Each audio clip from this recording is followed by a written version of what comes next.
Often when you use Photoshop, you'll be working with pixels, but sometimes you want to have precise control over the shape that you want to create. That's where the pen tool comes in handy. With the pen tool, you're able to draw as if though you were in Adobe Illustrator. So let me go ahead and show you how to use this tool.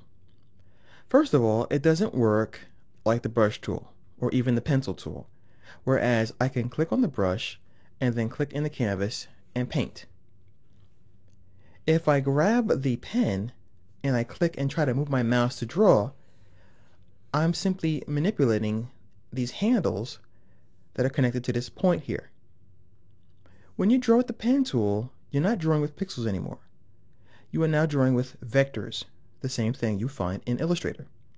So the way this works is the tool creates these little dots called points.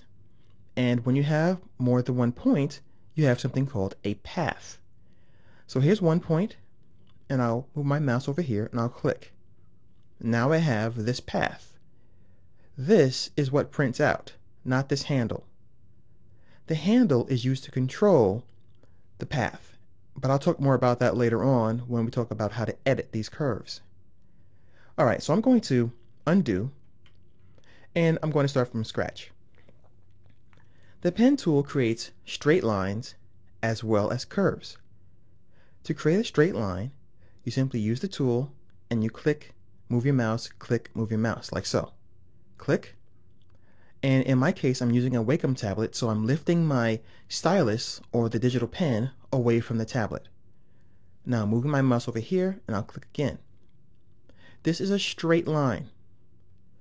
Once again, I'll go over here, click, click, click, click. And to close this artwork, which is called a path, I put my mouse over the very first point where I started to draw, which is this guy. When I do so, the icon changes with a little circle that tells me I can close this path. So I click, and now I have a closed path. So with this shape, I can do all kinds of things. I can turn it into a selection, I can, then fill it with a color, or I can draw a character. So that's how you can draw a very basic path with the pen tool. So what I'm going to do is I'm going to actually save that. I'll leave that as it is, and I'll create a new document. The second way to use this tool is to create curves. Now, unlike the previous method where you click, move your mouse, click, when you create a path that's a curve, you click and you hold your mouse down and you pull out a handle. Then you come over here or wherever you want to go and click and then pull out another handle.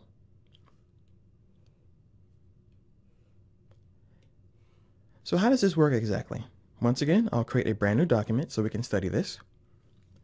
When you draw with the pen tool, the bulge that you see there, which is your curve, will always be pulled out in the opposite direction in which you pull. So if I click one time, then come over here and click and hold my mouse down and drag down, the bulge or the curve goes up. I'll undo that. And I'm going to click over here this time, and I'll pull my mouse up. And the bulge or the path then goes down. It takes a little getting used to, but after a while and a lot of practice, you'll be able to create some very complex artwork.